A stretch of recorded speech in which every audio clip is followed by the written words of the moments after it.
Hey, what's up everybody? So today's video, I wanted to talk about how we can fix and or improve the voting process within the United States of America.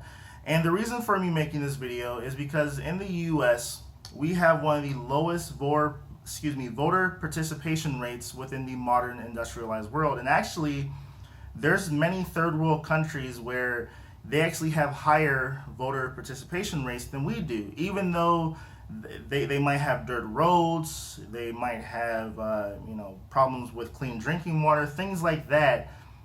Still, their people see that voting is a very important issue, and in the United States, it's really hit or miss. And in this video, I'm going to be talking about solutions to improve the voting process within the United States. So the first thing that I would do is to automatically register people to vote when they turn 18 years of age. And the reason for that is because I see in a lot of cases, people will either miss deadlines, they will, let's say that they voted in one election, forget to vote in the next election, and then the current election, they forget that their voter registration lapsed, and in some states, that might make you ineligible if you don't renew your voter registration. Also, if the government already has all of our information, I mean, if you don't pay $5 in taxes, they're coming after you. I don't see why they can't automatically register us when we become adults. I just think that would be a very simple fix straight off the bat. Also, I would federally mandate that the 3 to 4 weeks leading up to election day, that there should be early voting across the board in all 50 states. And also, on some days of the week, they will have the Board of Elections stay open to about 8 or 9 o'clock, because a lot of people have various work schedules. You know, some kids play sports, things like that. And these are just things that would make it so much more accessible, so more people can vote.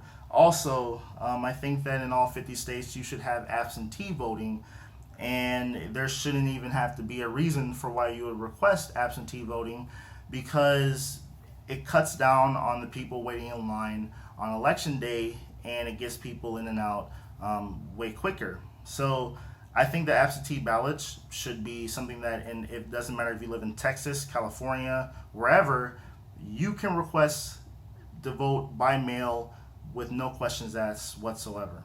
Also, I think that voting day or election day should be a national holiday. Now, we have national holidays for all sorts of things, and I think that, since we are a democracy, and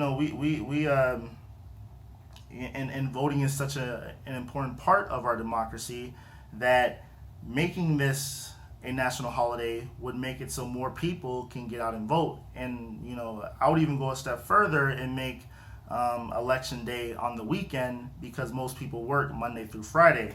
Also, I would have open primaries. Now, a lot of people don't know this, but the state, or this state government controls the primaries in their states, and actually they control elections. It's not the Democratic Party or the Republican Party who controls the election process in their states. It's actually the state itself. And I would make it so if you want to vote in the Democratic primary or the Republican primary, you should not have to be affiliated with that party to vote in their primary. A lot of people in many states during this last primary were ineligible to vote because they didn't know that their state was a closed primary. Now, the next thing that I would do is I would get rid of the Electoral College, and I would go to a all popular vote election. And the reason for this is because it would cause candidates to have a 50-state strategy when it comes to winning elections. And I see this because I live in Ohio, or I don't see this because I live in Ohio, where candidates, they won't focus on all states. They'll just go to my state. They'll go to the state east of me, which is Pennsylvania. They will go to Florida. They'll go to the swing states, and that's it. I mean, I've seen Donald Trump, Hillary Clinton, and their surrogates coming to Ohio almost every other week.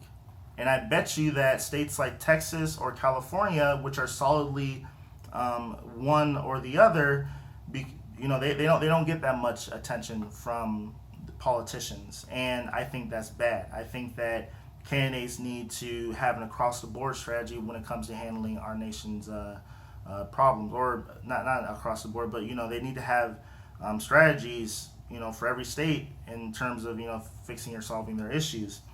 The next thing that I would also do is to pay and train poll workers. Now, this is something I found out recently, is that the majority of people who you see on election day behind the tables are volunteers. And in some states, they train the volunteers quite well. They incentivize them.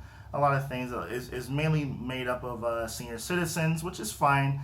But in some states, they don't train them properly, and you'll have a lot of mishaps. And I think that you need to have people who are skilled, and the way that you do that is you pay people. It doesn't matter if they're young or old, just pay them and train them to make sure that they do a good job, because this is such an important part of our country that we don't want to have any mishaps whatsoever.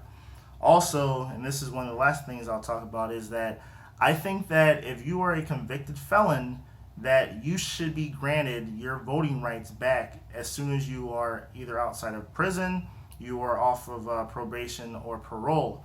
And a lot of people are on the fence about this, because they see someone who might have done an armed robbery, served like 15 or so years, and then they're back out into society. Well, if you treat them like they're the others, and you don't try to reintegrate them back into society by having them be a good civic citizen, then it's like, to me, it's silly to think that once people come back out, that they're automatically going to do good when they're treated differently from the rest of the population. And yes, they did a crime, but they served their time, and I think that they should be allowed to participate within our election process. So these are just some of the few things that I would do to improve voter participation, because in the United States right now, I think it's like 50 to 65%